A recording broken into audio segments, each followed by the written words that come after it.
In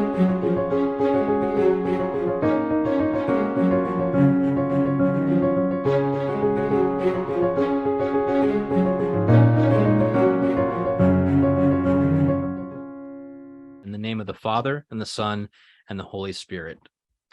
Blessed Carlo, you knew the power of technology and used it to proclaim the truth of Jesus Christ. In our world so broken by abuses of technology and which ignores so often or even attacks human dignity, please intercede for us to God the Father, that we may see the human dignity of everyone we encounter and ask for guidance from the Lord whenever we may be tempted to respond otherwise in our online interactions.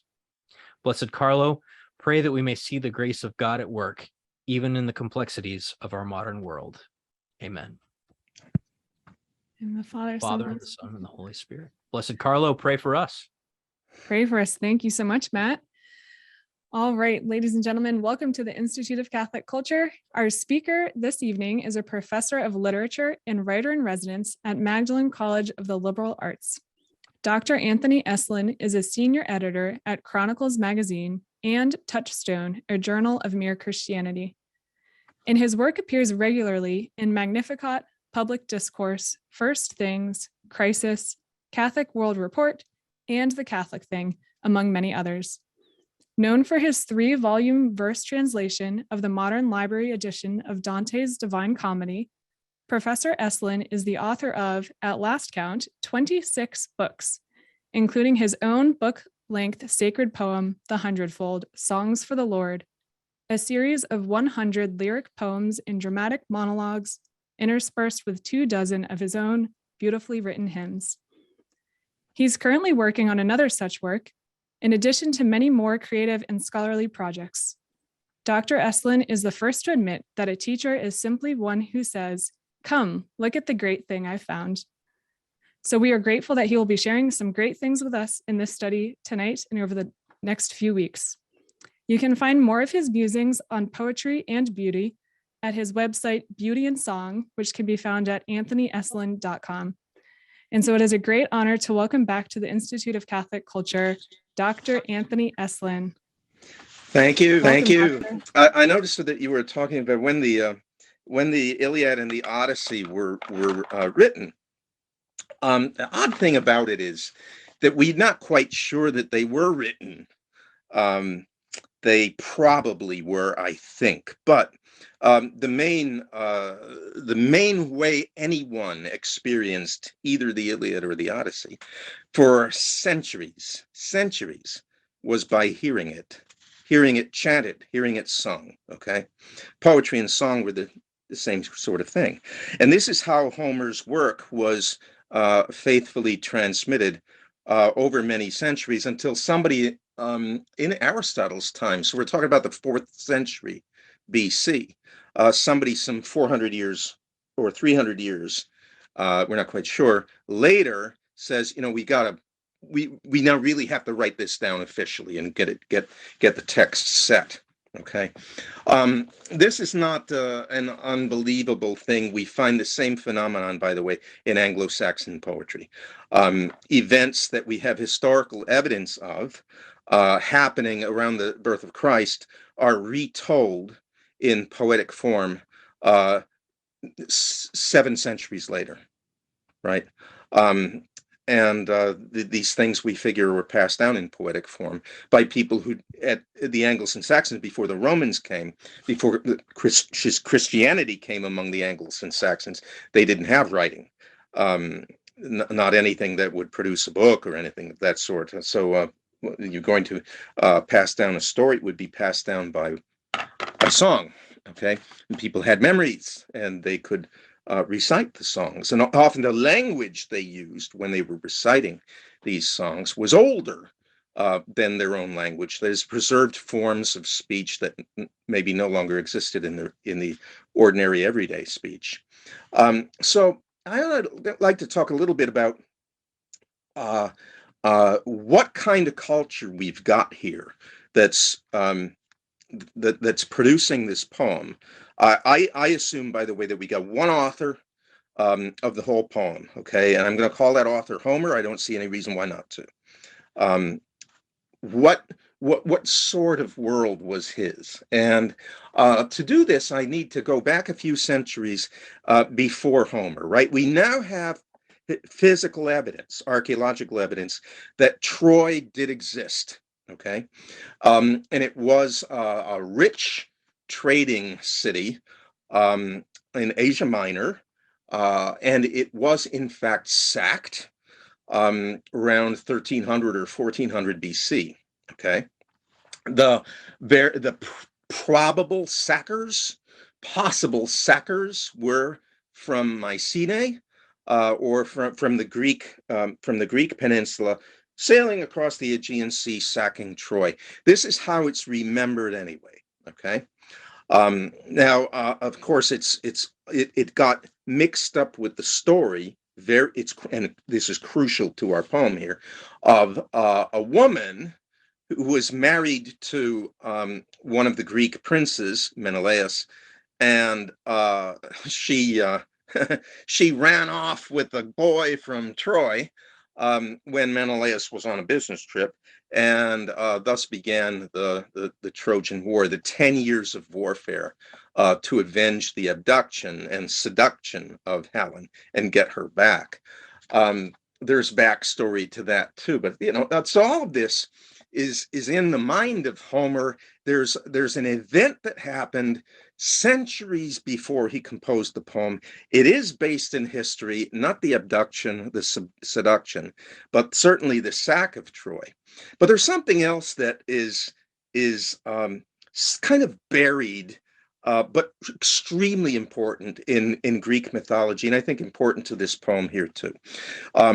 So the original people who lived in the Mediterranean world, okay, were worshippers of a religion of womb and tomb, okay, fertility cults. The nicest of them you get in Egypt, because you've got the nicest river in the world there. It conveniently floods every year without damaging everything, and then it recedes, and you just throw the seed in the mud and it grows, okay? But most of the time, fertility cults are bloody things. You've got to pour blood into the earth in order to get, the idea is you pour blood into the earth, including blood of your own offspring, okay, in order to get bumper crops of goods to come from the earth, okay. It's a dark kind of religion. We get some of that in the Old Testament, right? We see what's going on with the Canaanites and their worship of Moloch, the deity with the arms that would cradle a baby, but not quite, so that the baby would eventually fall into the fire. Or Moloch is a great furnace with a mouth that you put the child into. You may think this is really terrible, but I must caution you that if you were rich in Carthage or in Phoenicia, you would not be so cruel as to send your own child into the flames there. What you would do would be to adopt the baby from a poor home, okay, for money, so that they would get the money, you would get the baby would be technically yours, and then you could fry the baby, and you would get the benefits of the sacrifice to the gods. They would get the money, and everybody would be happy, except for the baby, okay? This is, anyway, this is the kind of religious system that exists all over the Mediterranean world. Now, somewhere around 1500 BC, somewhere in there, waves of invaders come into that world in various places, okay?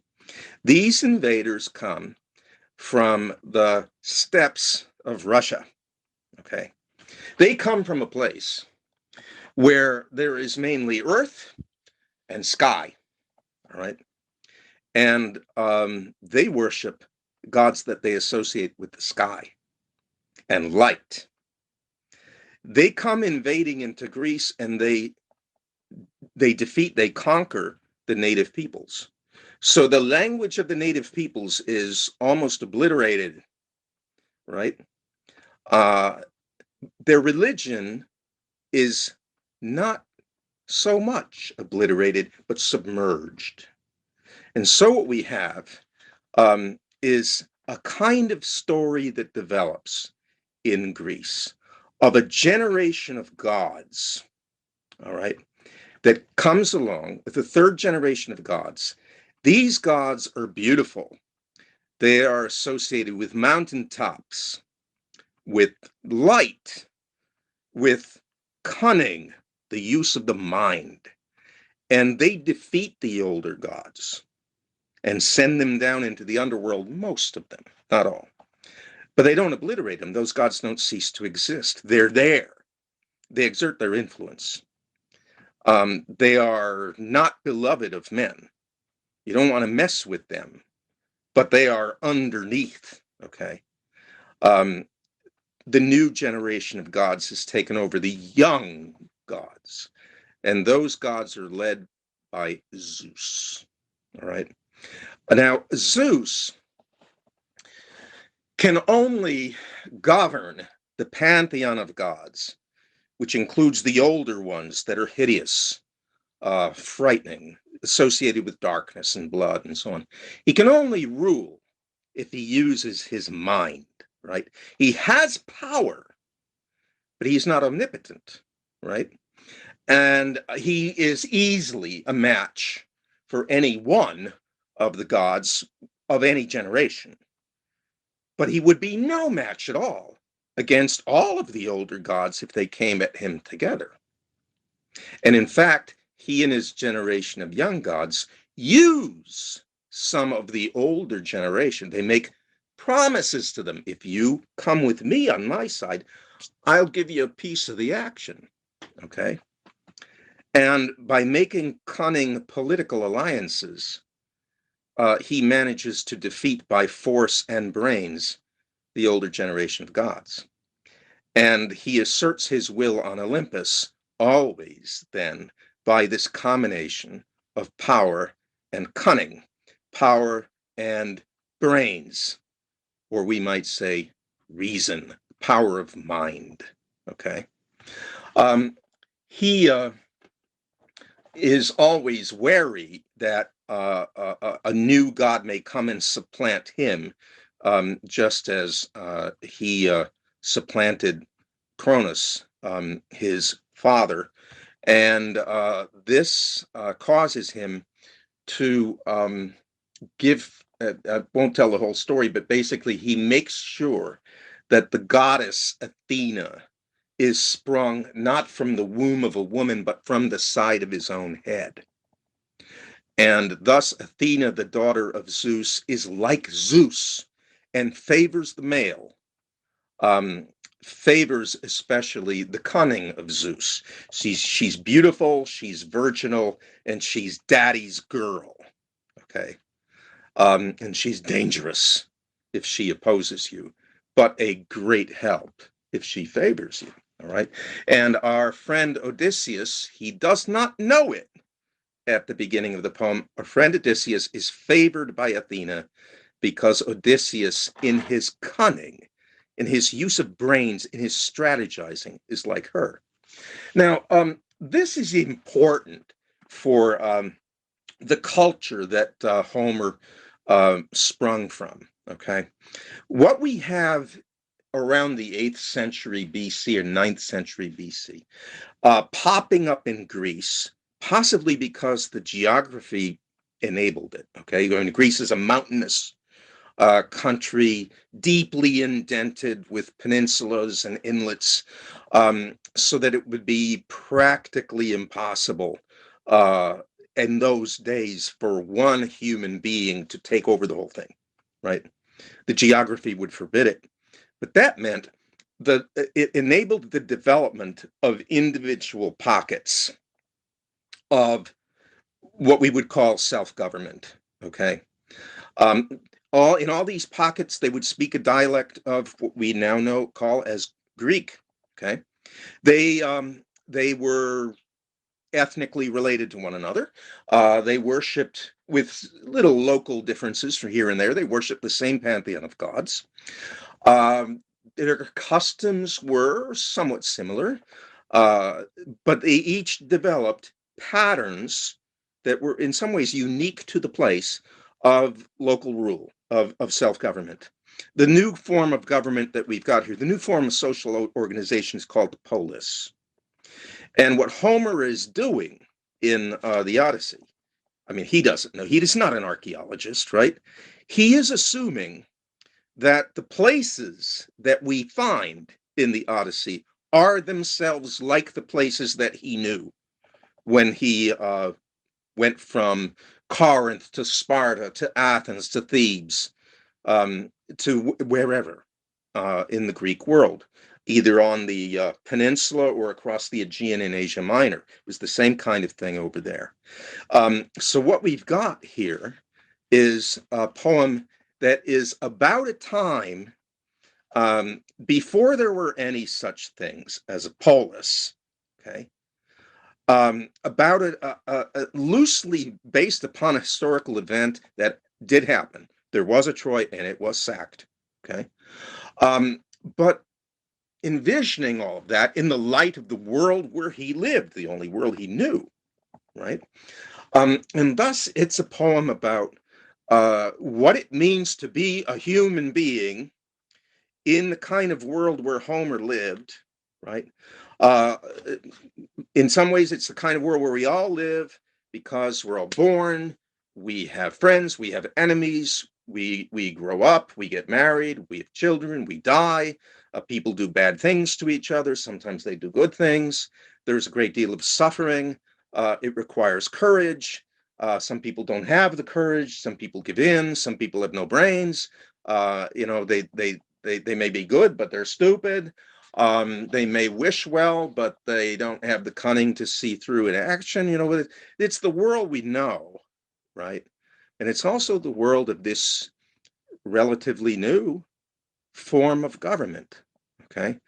So it's a poem about how you live together in a place where you're supposed to be governing yourselves according to what is right and just, and not simply according to what you want, all right? And then once you put it that way, it's absolutely fascinating what's going on here, okay? So let me begin. I'm talking too much here, I'm afraid. We should have twice as much time, but you'll get bored. I don't know. In any case, so we begin. And I always would focus my students on the first word of the poem. In the Iliad, the first word in the accusative case is menin, meaning rage or wrath. The wrath of Achilles, son of Peleus, sing to me, O Muse, the wrath that sent many brave men down to Hades. The first word in this poem is andra. It's accusative of the word honor, meaning man. It's an Indo-European word, by the way. It's related to the name Nero. It's related to words that have to do with strength and power in other of the languages, okay? Andra moen epemusa polutropon. Just first few words in Greek there. Sing to me, Muse, of the man, the honor, the andra, who was polutropon. Of many, there are ways to translate this. They're all important. We got to get this down straight. This is a man of many turns, a man of many wiles, a man of many shifts and devices, a dodgy man, a man of many dodges. He is the initial artful dodger, okay? He pretends to go this way and he cuts back that way. You can imagine him as a great downfield runner in football.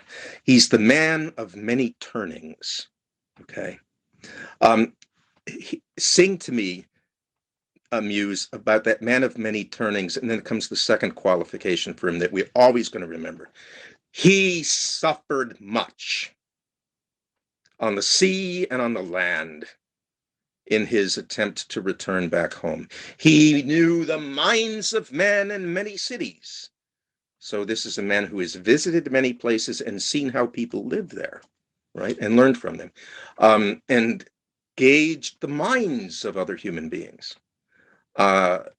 He's also the man who has suffered a great deal, and that's crucial, all right? It is not redemptive suffering. You must not come close to making him into a Jesus figure. Okay, he would prefer not to suffer. Everybody in the Greek world would say, of course you don't want to suffer. Why would you want to suffer?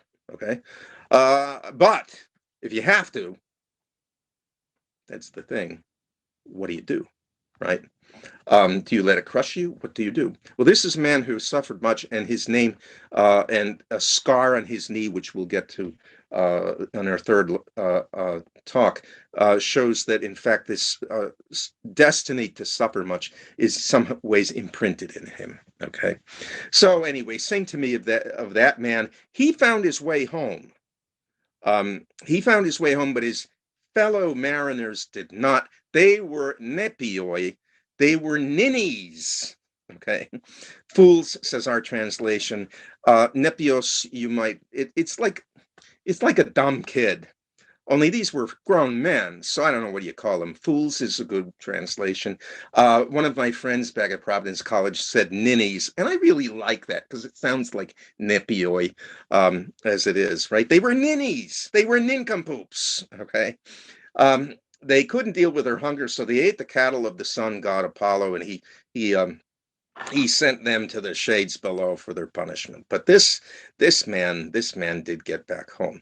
Now, another thing that I want to talk about here to set everything up. I've talked about this system of the gods a little bit and talked about the polis, which is very important.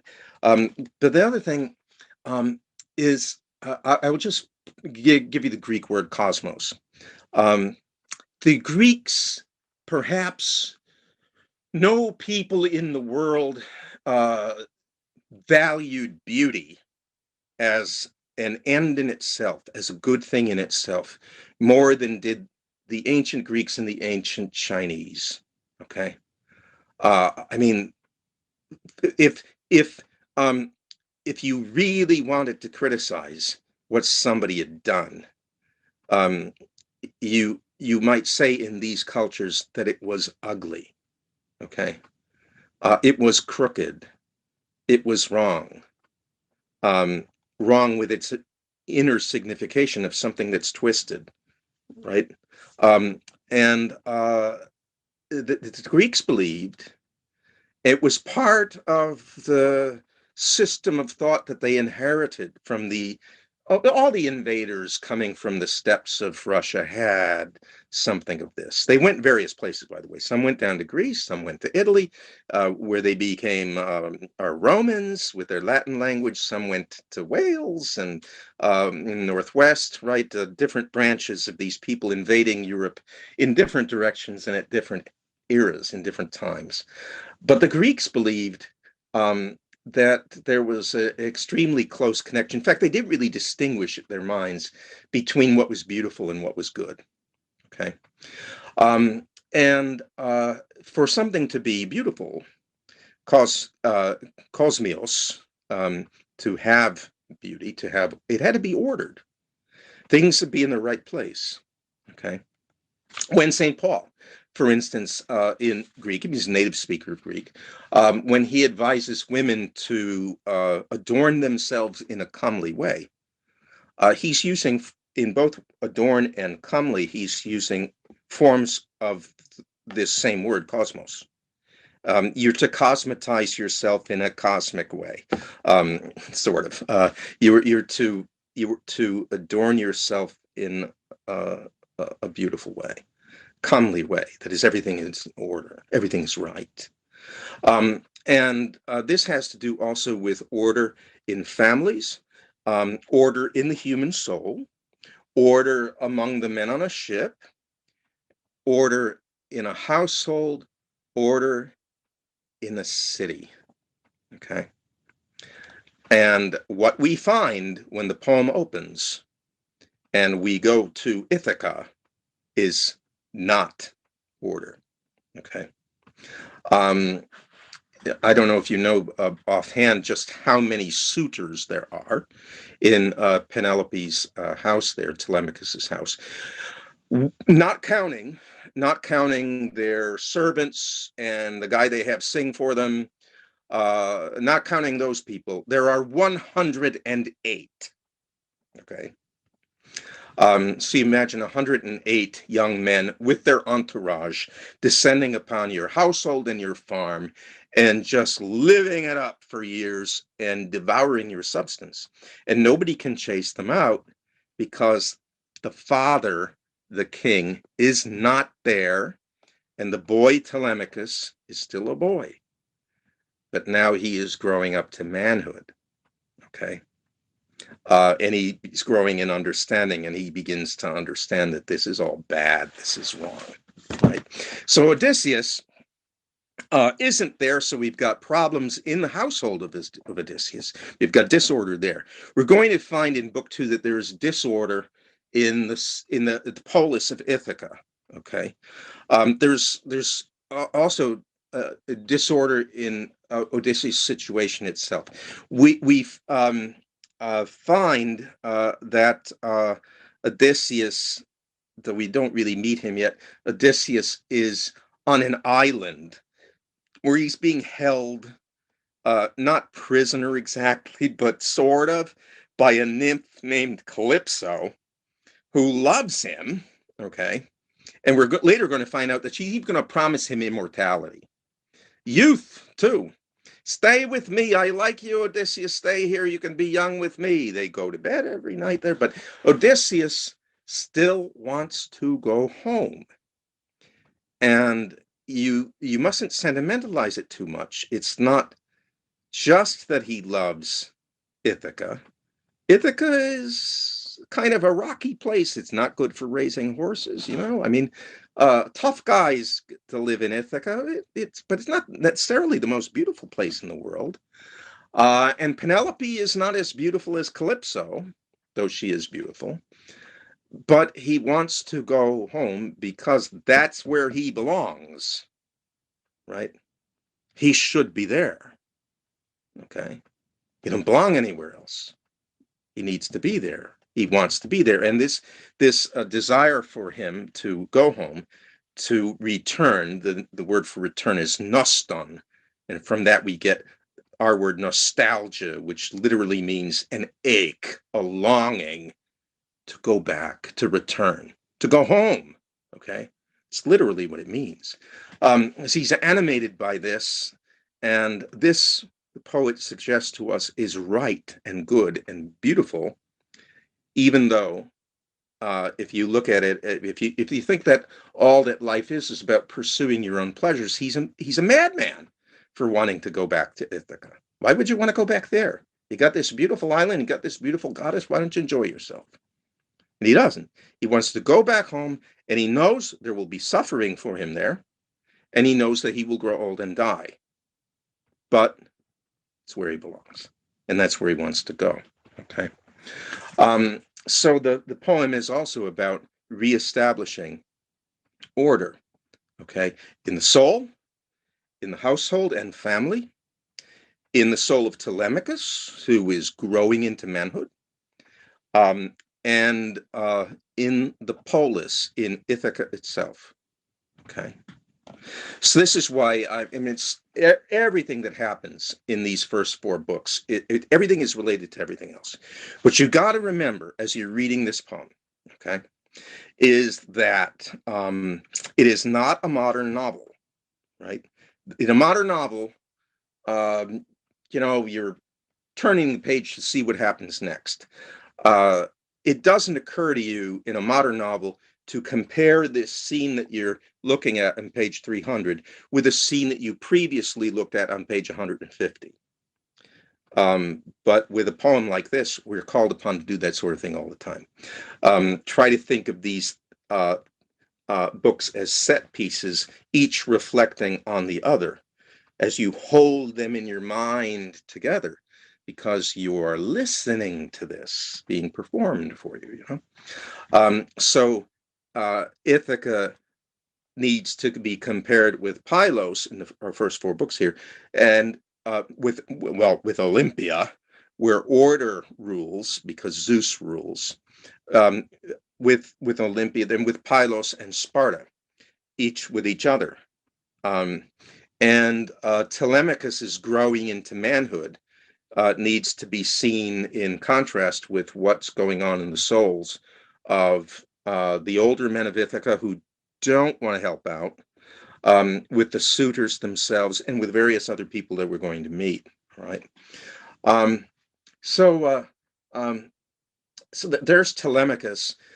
We first meet him, and he's doing what we would expect the 19, 20-ish year old boy to do. He's never known his father. Father's not around. These obnoxious suitors have been in his house for years. He got used to it, but now he doesn't like it anymore because it's wrong. And he's daydreaming. Of course he would. He's daydreaming about when dad might come back and give these suitors a lesson. All right. Now, it's right that he should do that, but it's not the best thing. The best thing would be to take action. And this is where Athena comes to him in the guise of an old family friend, right? Because friendships are intergenerational, right? If your father and my father were friends, that means that I should be your friend too. Okay. We're going to see that. We see that with Telemachus and the son of Nestor, Pisistratus. They become friends because their fathers are friends, and they're roughly the same age. Okay. Athena comes in the guise of an old associate of Odysseus, and then recommends action. You would have no respect for Telemachus if he thought, I am just going to, I'm going to do a roundhouse kick. We're going to throw in some computer-generated images, and I'm going to deck the suitors. That's all nonsense. He knows that he can't do that. What can he do? Well, he can call an assembly of the Ithacans to see if the people of Ithaca will put the reign on their own sons. And if not, then, or even if, then to go on a journey himself. When he goes on a journey, he becomes, so to speak, his father's son, like his father, to go on a journey to meet specifically old associates of Odysseus, his father, to see if he can hear any news about his father from them. All right. And to win honor from people for doing such a thing. Okay. This Telemachus agrees to. It's interesting. While Athena comes in the guise of family friend Mentes, the suitors ignore the presence of this stranger, right? When everybody knows that beggars and strangers come from Zeus to test men, to see if they aren't too uppity. The word hubris in Greek, related to Latin superbia, related to the English word over, okay? It suggests uppityness. The suitors are so uppity, they don't even notice the stranger, but Telemachus welcomes the man in. It does not even ask him his name first. First, you feed the person. Then you may ask where you come from. What's your name? All right. It's not like today. What are you doing at my door? I'm just a delivery person. Oh, okay. Come on in. All right. Let me feed you. And then later on, oh, by the way, what's your name? Where you come from? Athena, as Mentes, persuades Telemachus to take this course of action. Then she flies away, and Telemachus realizes he's been visited by God. He's been visited by Athena, and she's got brains. So he, in fact, does summon the Ithacans to a council. I don't know if you picked up on this, but there's something really unusual and almost devastatingly disappointing about Ithaca.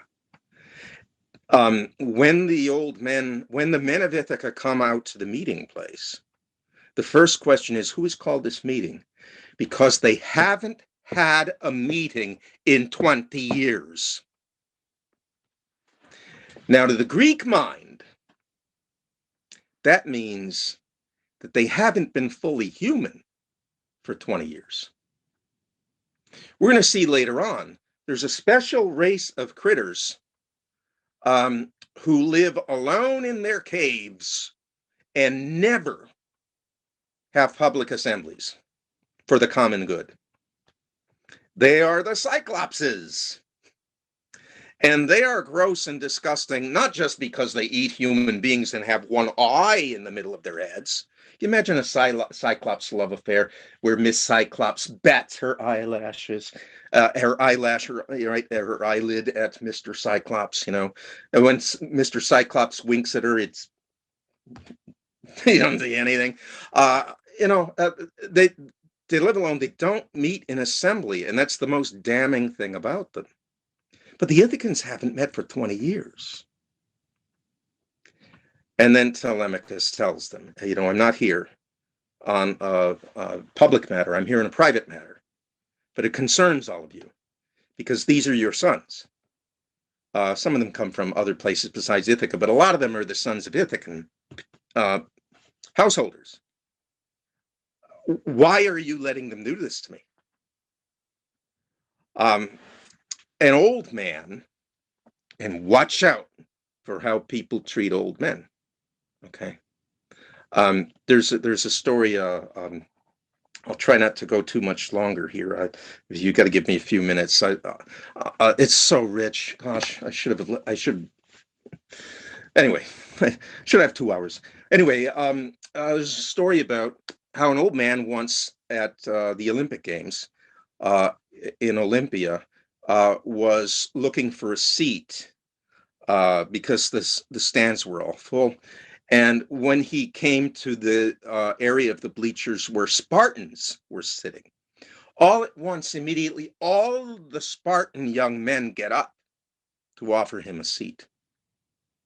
And the old man sits down among them and he says, all of the Greeks know what the right thing to do is, but only the Spartans do it. You see, man, that the idea is that's the beautiful. Of course, the Spartans were, in other respects, kind of rough and brutal, but in this regard, they did the beautiful thing. They did the right thing. So old man gets up, and because they have seen two eagles shrieking and flying above in the air. And this old man is a reader of birds, okay? Because you see, the gods, they inhabit mountaintops. They're associated with light and the sky. And if they want to send messages to you, they send them from there. And so what better way to send them to human beings than by birds, okay? You may have heard of the word augury, or the English word augur. It literally means to look at birds flying and see what that tells about the future, okay, to read the birds. So he reads it. He says, Odysseus is coming back. Watch out, he's coming back. I don't know if you remember what the one of the suitors immediately says. Old man, he says, you'd better shut up, right? There are lots of birds up there, which is true. And they don't always send messages from the gods, which is true. You know, maybe this guy should be done as if he had an accent from southeastern New England, you know, or New Jersey. Hey, you, old man, sit down and shut up. A lot of birds fly around in the sky, and they don't always bring messages from gods. So you go back to your house and sit by your fireplace with your sons and keep your mouth shut or prophesy to them, because if you keep opening your mouth here, well, you might not like the consequences. I mean, that's brutal. That's a threat. It's disrespect for the old man. It's disrespect for the prophet. And it's an attempt to apply sheer brute force in a question that has to do with right and wrong, with what's beautiful and ugly, okay? If Ithaca is governed by that, then Ithaca is not governed at all. Ithaca ceases to be a polis, all right? It ceases to be the kind of place that, in its small way, is perhaps a reflection of what Zeus is on Olympus, that cunning politician god who manages to arrange things so that they are more or less tolerable, acceptable, perhaps even beautiful. All right, not omnipotent, but cunning. And to be concerned with public affairs, you have to use your mind. You have to use your brain, not just your muscle. You have to have the muscle, but you have to have the brains. Okay. So what the suitors threatened to do there, as they shout Telemachus down and intimidate the old men, and some of the old men might be perfectly glad to be intimidated because it's too damn much trouble. Excuse me, too much trouble to take sides in this affair. So they are also guilty. What they're doing is to shut down the very possibility of self-government. I mean, we see it in our own time, right? If as soon as you open your mouth on some issue, you are called a hater, or you are threatened by great powers you threaten that you're going to lose your employment, you're going to lose a lot of money, you're going to be audited by the IRS, right? Forget it. Government is over there. I mean, Homer could have told you that. It's over. It's over. You may say that you have a city, but you don't. Okay. Anyway, so Telemachus does not get satisfaction from there. He's going to go out on a ship, and he's going to seek for news about Odysseus from two places that are governed. But one of them, I think, Pylos, Nestor's Pylos, and I'm going to let you go here for a little bit here, but I would suggest to you, Nestor's Pylos is in some ways an old-fashioned ideal. But Menelaus's Sparta, there's something a bit, there are things that are not right about Sparta. And perhaps we can talk about that, all right? Sparta is not disorderly as Ithaca is, but there are things wrong, okay? There are things out of kilter. And I think Telemachus is more uncomfortable there than at Pylos. Anyway, let's break it up because it's now quarter to the hour. Let's break it up for a couple of minutes. I'm going to throw it open for all kinds of questions about anything, anything in the first four books or about Homer or ancient Greece or whatever. Okay. Okay, and with that, I think we can start turning to our questions. So I will start with one here, which is okay. Dr. Esolen. Since we're just getting started on the journey of reading the Odyssey, what advice do you have for someone who might be reading it for the first time? Are there any kinds of pitfalls or bad tendencies that you see people falling into? You mentioned reading it like modern literature, but what kind of other things do you see people either like making the mistake about or something that they should keep in mind? The two things that I would say above all, let me just say three. One, do as I say, right? That is, assume, okay, that this is not just a tissue of stories one after the other, that each scene is meant to reflect in a variety of ways upon other scenes that may not be directly connected to it in the plot. Right. So, it's not just that Telemachus goes from Pylos to Sparta. It's that Sparta and Pylos are rather commentaries on each other, too. Okay. As will be Phaeacia, where Odysseus finally washes up before he gets home. And the country there is governed by a very wise and gentle king. And things are done beautifully there, but there may be a little bit missing there. But we're all, everywhere we go, we're to compare every place where we've been to that place. It's all interconnected. So keep that in mind, right? Everything is interconnected. It's like a constellation of events rather than a series. Okay, that's one thing. The second thing is don't assume that the Greeks have our Christian view of good and evil, right? And these are not just the Greeks in Homer's time, but I mean Homer is telling a story about things that happened centuries before, so that even at that, it's going to be at a remove from him, somewhat archaic. The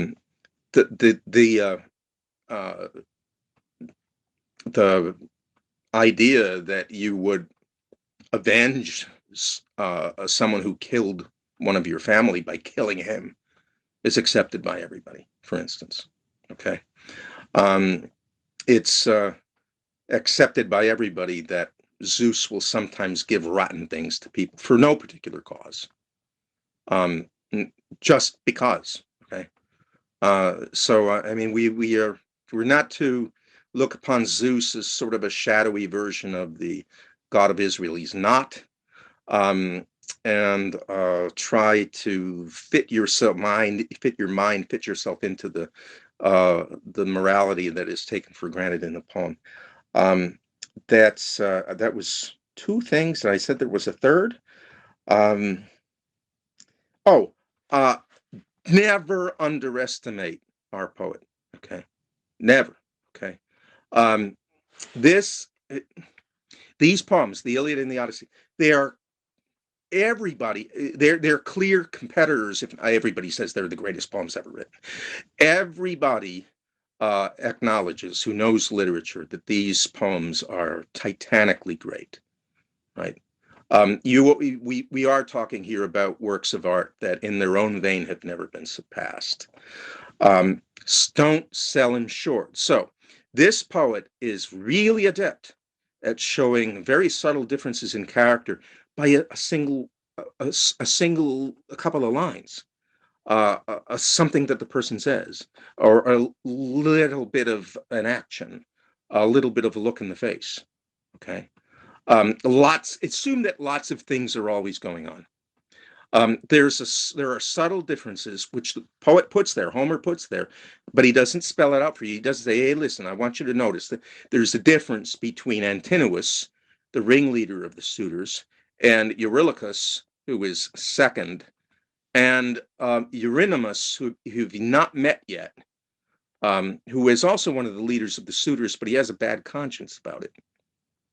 There are subtle differences between Nestor and Menelaus, maybe not so subtle, even though both of them are, it's taken for granted that both of them are basically decent men, but basically good men.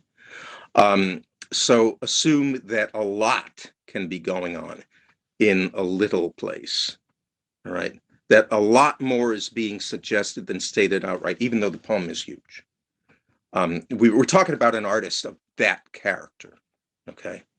So don't sell them short. Those would be the three things I would recommend. For instance, I'll give you an example here. The appearance of Helen in book 4 is absolutely critical. And yet her character is drawn with just a few brushstrokes. And yet we are meant to implicitly to compare her to Penelope and to compare her to the woman that we do not see, but is a shadowy presence behind the whole, Clytemnestra, her sister, who did the anti-Penelope thing. She was seduced by another man and connived with Aegisthus, the other man, to kill her husband Agamemnon when he came back, right? Orestes avenged that by killing both father and mother. And Telemachus is encouraged to model himself after Orestes. That story is behind everything too, but with a couple of little brushstrokes. He shows, I think he shows us that Helen, for instance, is a very dangerous woman. Beautiful, absolutely beautiful, and dangerous. Anyway, yes, Adrienne has her hand up. So I was just curious about the cultural, so in on page 70, when you're speaking of Helen and the potions she picks up Right. in Egypt. Yeah. Was Egypt, like, what was the cultural thing going on between Egypt and Greece at the time that Homer put this in there? Well, Egypt is, see, one of the interesting things about the Greeks is that although they believed that their way of life was the best way of life for human beings, that is self-governing city-states, the polis, right? And that all other people were unfortunate if they didn't have that. I mean, literally, they were barbarians. The word comes from blah, blah, blah, blah, blah, because their language you didn't understand. It sounded like blah, blah, blah. But the attitude was partly one of superiority, partly also one of pity.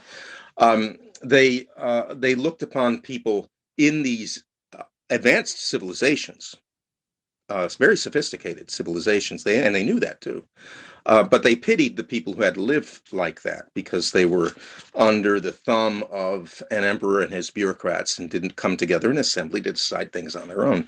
That would be the case with Persia. It would also be the case with Egypt.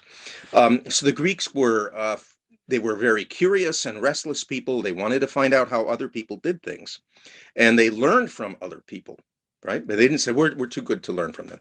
Oh, they learned left and right. Okay, they did a lot more of that than almost anybody you can name. The Romans eventually came on the scene, and they did quite a lot of that too. But so the Greeks, they knew that the Egyptians were great masters of medicine, and they learned a lot from them, right? They knew that the Chaldeans and the Persians then were great astronomers. They learned from them. And mathematicians. They go every place, they pick up everything, but they always believed that their way of doing things was best because it engaged the minds of ordinary citizens in the pursuit of a common public good. And that was not the case in these other places that were governed imperially, right? So that would be the attitude at the time of Homer. Right. I mean, later on, when Alexander conquered everything, we have Greek rulers in Egypt. Cleopatra is a Greek princess, for instance, with a Greek name. But before then, you know, they admired him. They admired him, and they said, "Well, we still do things better, public things better." But they copied their art, and they learned from their art, and then they went past that, and they learned from their medicine. They went past that. They were not too stuck up to learn, right? It's a very good question. Somebody else? Anybody? Yeah, we have a number of questions coming in about how Telemachus is described when he speaks. So he's usually described as wise or astute or wisely. Is this to show that Athena is on his side, or is it just kind of a standard practice of writing, or is there future significance related to that? Well, when he speaks publicly, you will notice that he restrains himself. Okay, he doesn't get too excited when somebody tells him that his father is still alive. It seems hardly plausible, right? He exerts some care. However, he is sometimes bold, as when he tells the suitors for the first time in his life, I am praying that Zeus will send my father back, or some other avenger, and that you will all be slaughtered in these halls. All right. Isn't that great? Isn't that great? The Telemachus, the very name suggests that he is expert with the bow and arrow. It means that he fights from a distance. And that's what you would say of somebody who shoots arrows.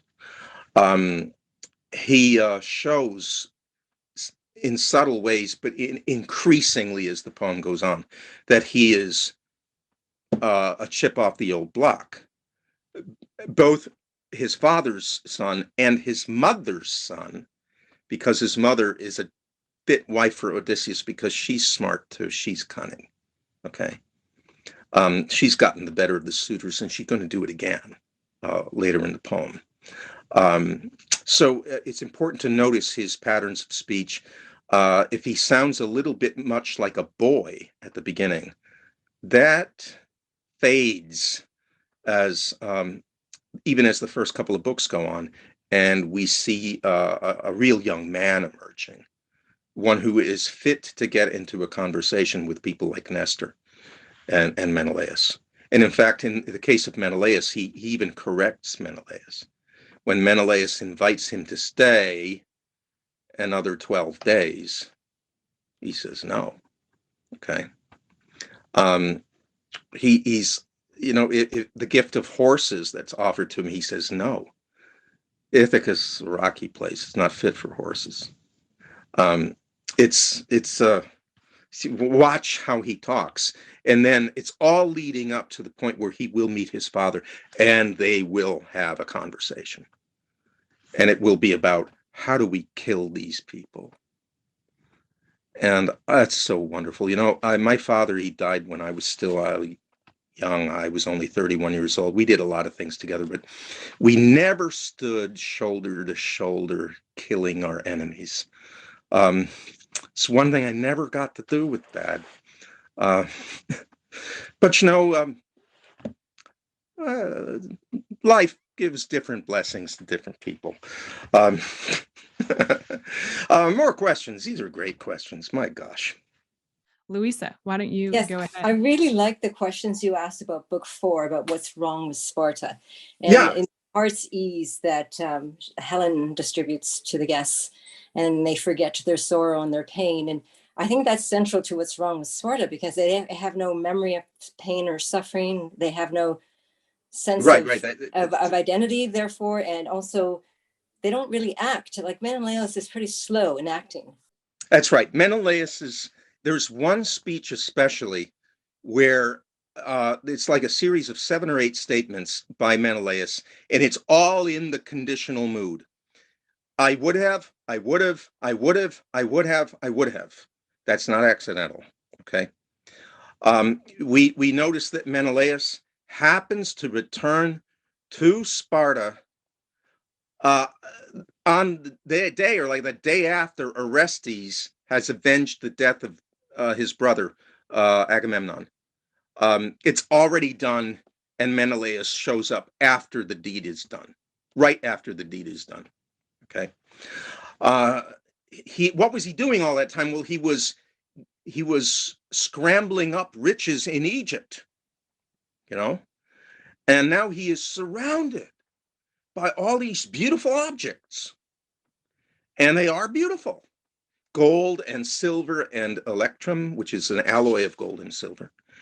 And they're beautiful, but they don't make him happy.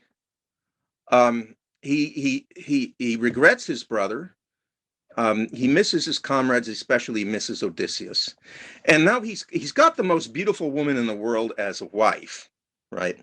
She's the one who chose him, by the way. Everybody in Greece wanted to be Helen's husband. She picked Menelaus. Why? I don't know. Who can explain? And Menelaus decides Menelaus ends up not being in town or leaves on business venture when Paris from Troy shows up. Beautiful young guy from Troy shows up. Menelaus says, "Oh, I gotta go on business trip," and that's when Helen absconds with Paris, and thus begins the Trojan War. Right? So now he's back with Helen. He's reconciled with Helen. Helen was happy to go back because she was sick of Troy by then. But she came this close on purpose to ruining Odysseus's plot. Right? So Odysseus is portrayed as the man who's the brains behind the Trojan horse. And so there's Odysseus and Diomedes and Menelaus and others of the Greek chieftains inside the hollow belly of the horse inside Troy. And Helen is smart enough to know this. Do you remember what she does? She's going around saying their names. She's saying their names as she's impersonating their wives, whom they haven't seen for 10 years. In other words, she's tormenting them. Why? Because it's fun. And they're about to cry out. One guy's about to shout out at Odysseus. The only thing that kept them from having the cover blown is Odysseus put his hand on the guy's mouth. Right? You will see that action again later in the poem. the same action. Hands suddenly to somebody's mouth. And this time it's a really good person. Okay. But he says, you be quiet, or I swear by all the gods, I'll twist your neck off right here. Be quiet, Odysseus. And she will too. Okay. It's the old nurse. She's a fit nurse for that family too. I mean, they're all cut from the same cloth. The idea that you would take a drink to forget your sufferings is suspicious, right?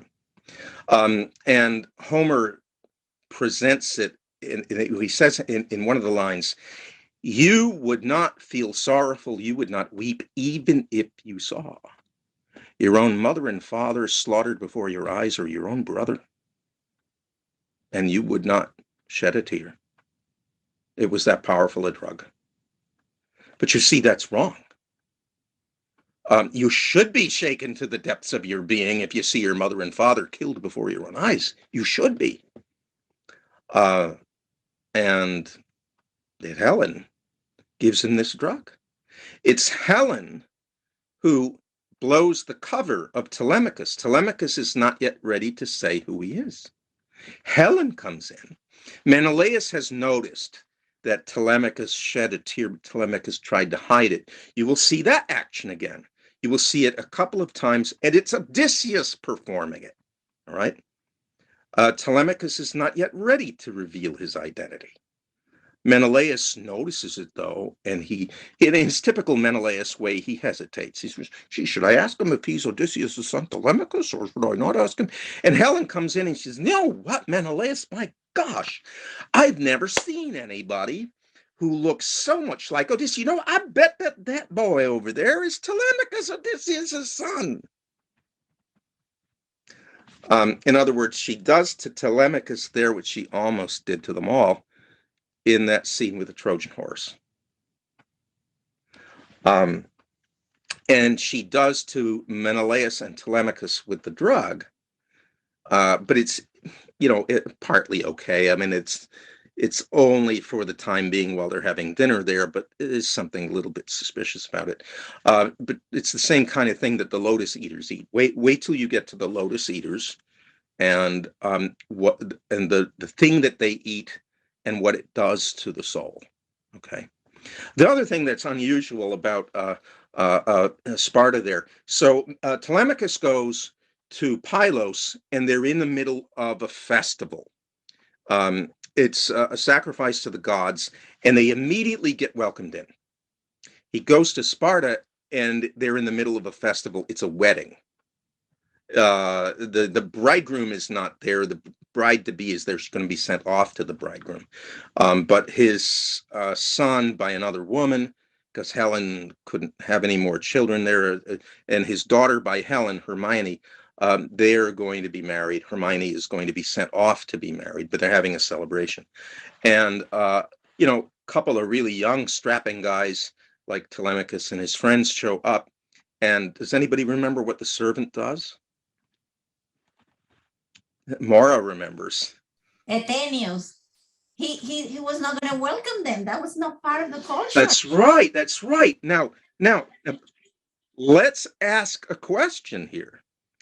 If you are Menelaus' servant and good-looking young guys show up just when something having to do with a wedding is going on, why might you hesitate to invite them in?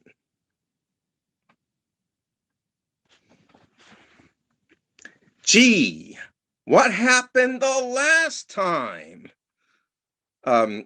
Good-looking strangers showed up from who knows where, right? And so the servant is a little bit edgy about it, and he worries, and that's why he goes to Menelaus, and Menelaus calls him an idiot, right? It's Paris and Helen. Menelaus calls him an idiot, so he gets rebuked, but we see that the servant feels that the place here, for all its wealth, is not secure. Menelaus is not Nestor, and he's not Odysseus. And these little things, I mean, you read it for the first time when you're a kid, you just, okay, all right. So, that happens. So what, that happens. It's everything is there for reasons, and sometimes 5 or 6 reasons at once. It's amazing. I mean, it's all at once, boom, we get these poems. Ooh, where'd they come from? Yes, Travis? So speaking of everything being there for reasons, why is Athena called gray-eyed Athena so often? Oh, well, the Greeks were fond of that color eye. It's as clear as the skies, right? The idea is that the gray eye or the blue eye, we're talking about blue eyes, are keen and far-seeing, right? There's something about blue eyes. And the Greeks, see, there were people who had blue eyes or gray eyes because, remember, their ethnic ancestors came from the steppes of Russia. All our Indo-European languages come from these same people who invaded all over the place. Went into India, Iran. Persian is not an Arabic language. It's related to English, a distant cousin. They went all over the place. A lot of them had light hair, blonde hair or red hair and blue eyes. So it's because it's that for keen vision, that's the eye to have, right? I don't know. But anyway, that's how she's described. By the way, you may have seen ancient Greek sculptures. You may not know, they used to paint their sculptures. We don't have them with paint on them, mostly because the paint has fallen off. But what you think of like is cold, white, classical sculpture, they were all painted. So you'd have painted in Athena's eyes as steely gray blue, like the sky. Great question. Yeah, this is interesting. As a follow-up to that question, someone was asking why she's called Pallas Athena. What does that mean? I've got to look that up. A lot of these gods have 2 names. Sometimes the one name is a survival of the religion of the people whom these invaders conquered in the 2nd millennium BC. So that the people, they kind of meld them together. They don't know why. It had that name rather, there's this name Athena, but there's this other name. I'll have to look that one up specifically. A lot of them go by 2 names. Right. Apollo, for instance, is one name, but Hyperion, sometimes another, and they could be the same. Sometimes they're viewed as the exact same person, the exact same god. Artemis is also Diana. Some of these names are just survivals from the pre-Greek era, as place names sometimes are. They stick around, but then they're not. They're like the original native language that was submerged. More questions. We have time for some more, I think. Yeah, let's get to Mr. Latona, but first let me take one from those who have been writing in. We've had a couple on the same theme, but I'll read the one from Eileen, which is, she points out specifically on page 41, the bottom line, it says, the gray-eyed goddess says to Telemachus, your mind will prompt some words, which to her sounds like a reference to the Old Testament. How aware would Homer have been of the writings of Moses and the prophets, or is there any Jewish influence on this text? Almost certainly none. I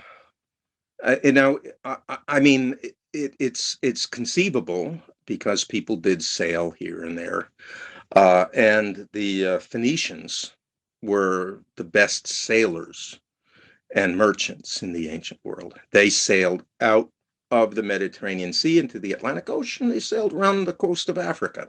Okay. But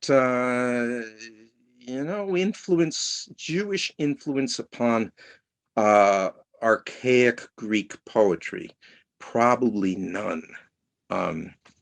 Probably not. Okay. The big question is will later be, is there any Jewish influence upon post-Socratic Greek thought? And that is a tough one to answer. That's a vexed issue. But here, probably not. Athena Parthenos is Athena the Virgin. Yes. But there were more questions. Yes, go ahead. Mr. Latona, go ahead and unmute yourself. Okay, thank you. During the centuries that the poem was preserved in memory and passed along orally, what were the times, what were the events when it might have been recited, and how long would that take? Well, you would there were people called rhapsodes who did this for a living, right? And I don't know for certain that they would go through a whole poem in one recital, but they might do some big scene, you know. The occasion would be anything, a drinking party, any kind of celebration, but also the education of the youth, right? So if you're a Greek kid,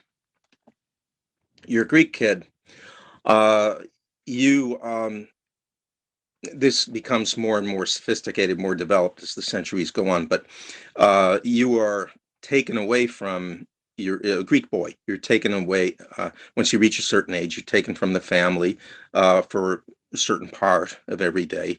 You go to the gymnasion, which literally means the place where people are naked. Okay, for exercise, which is always pointed towards a military drill, right? Though it also makes the body beautiful. And you are given your instruction. You are taught. And you are taught first in the great poems of Homer and Hesiod, is near contemporary. That's what you learn. Okay. It's a kind of poetry and singing school and young military school. The results, I mean, it's hard to argue with the results. That we have a flowering of culture that will not be equaled in the world until the High Middle Ages in Europe, and then the Renaissance. It's remarkable what they achieved. I mentioned one thing too. The habit of doing the sports naked. I mean, it's a sunny place, you know. You don't get cold, but that it had an interesting effect on their democratic sensibilities, right? See, when you're wearing clothes, you can always tell the rich man from the poor man, but when you're not, everybody's the same.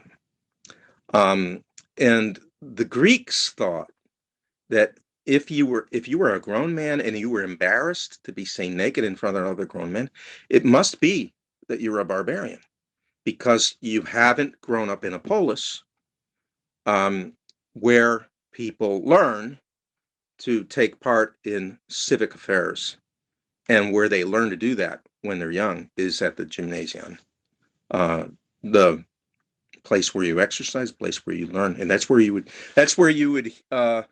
in a formal setting, that's where you would hear these poems all the time, and other things too, hymns, right? For the Greek, as for the Chinese, it had very different culture, but in some ways, in this way, similar. Education is about learning the right kind of music. More questions? Thanks. We have a couple practical ones. Okay. Specifically. One is, what resource could you recommend for someone to learn the proper pronunciations of all the many different names? Just anglicize them. It's okay. Just anglicize them. EI, pronounce I, you know. It's okay to anglicize them. You know, I mean, you're not going to go around calling Achilles Achilleos, right? Just call him Achilles. call Odysseus, Telemachus. I mean, they were, use the English. You know what drove me nuts? When American journalists decided to put on airs when we had the Winter Olympic Games in Turin, and they had to call it Torino. And I'll tell you what, Torino sounds a lot worse than Turin, because in Italian it's Torino, not Torino. So you might as well just say Turin, which is what it is in English. Okay, so I would say don't worry about that. Just pronounce them in their anglicized form. That's the easiest thing to do, right? Yeah. We have time for a couple more questions. I think we have time for a couple more, if you guys have patience. Yeah. The second more practical one I will get to, and then we can get to Tracy. So what made you pick this translation as the translation that we should use? Oh, okay. Well, I've used various translations. This one seems to be it seems to be the most comfortable one. It's not perhaps as brilliant as other translations are in spots, but it's steady, it's reliable, it has its beauties, it is straightforward. I think it's quite readable, and my students have always enjoyed it. Right. So I think that he was best. He's a great translator, but I think he was best at this one. His Virgil is a little bit plain. His Dante can't hold a candle to other people's translations of Dante. They can't, but I think he was best at this one. I think this one was his best effort. Nice. Well, I'm certainly excited to read the rest of it. Tracy, why don't you go ahead and unmute yourself and we can take your question. Yeah, I just had I want to go back to Helen a minute. I think Okay. very intriguing, but she's always referred to as Zeus-born Helen, daughter of Zeus. Right. Right. So is she a daughter? Yeah, well, Zeus,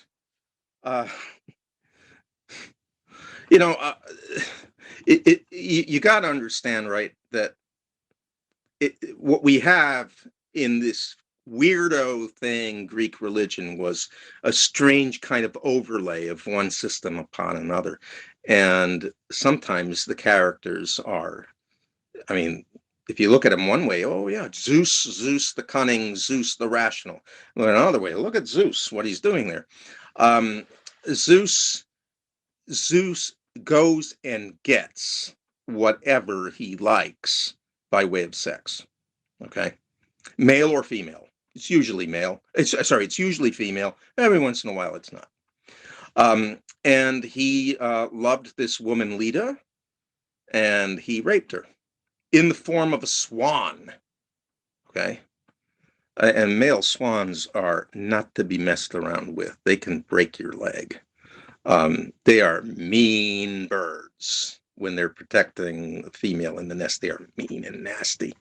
So this big old swan rapes Leda, and she gives birth to twin daughters, Clytemnestra and Helen. Clytemnestra marries Agamemnon. She's the one who connives with her lover to murder him on the day he returns. Her sister is Helen. I don't want to marry into that family. Right? And Clytemnestra is a figure behind all of this. So is Helen. Although, Helen is wonderful. I mean, Helen is gracious. Helen is beautiful. Helen is well-spoken. Helen gives Telemachus gifts,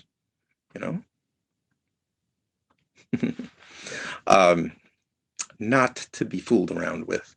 One or two more questions, then we got to go.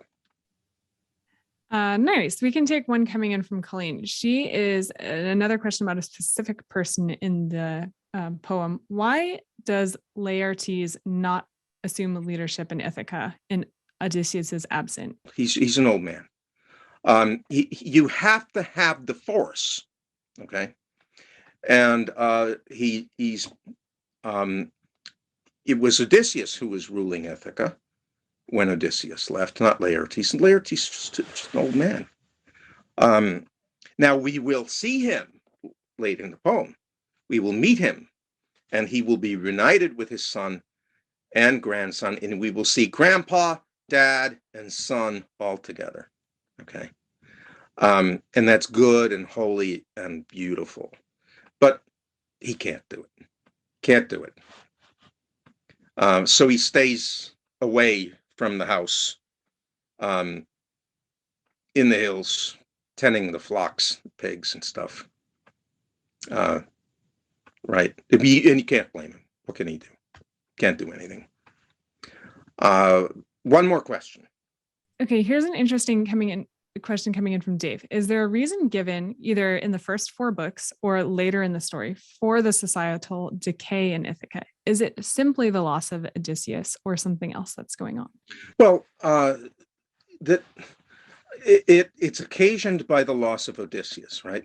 Now, evidently things have spiraled out of control, but what's necessary is that the father return. Okay, and it is pointedly said in the selections that we read for tonight that Odysseus governed the people of Ithaca like a father. And from this point on, let kings not be like fathers, because look how their families are treated when the kings are gone, with ingratitude. So it's presented to us as the problem is that the father is not there, and he needs to be there, right? Then everything is going to move back into order, not without a great deal of bloodshed. In the meantime, the Ithacans themselves have let things get out of control. Things have slid. Okay. So everybody, I think it's 10:30 here in Atlantic time, Atlantic Canada, where I am. So I need to bid you adieu, and we'll see you in 4 weeks. Is that it? Yes. Yeah. We will be back together in exactly 4 weeks. Okay. Same Boy, time. a Same lot of great place things happen too. here on Zoom. Okay. Thanks Yeah. all. God bless Thank you. you. Thank See you ya. so much, Dr. Esolen, and thank you everyone for joining us this evening.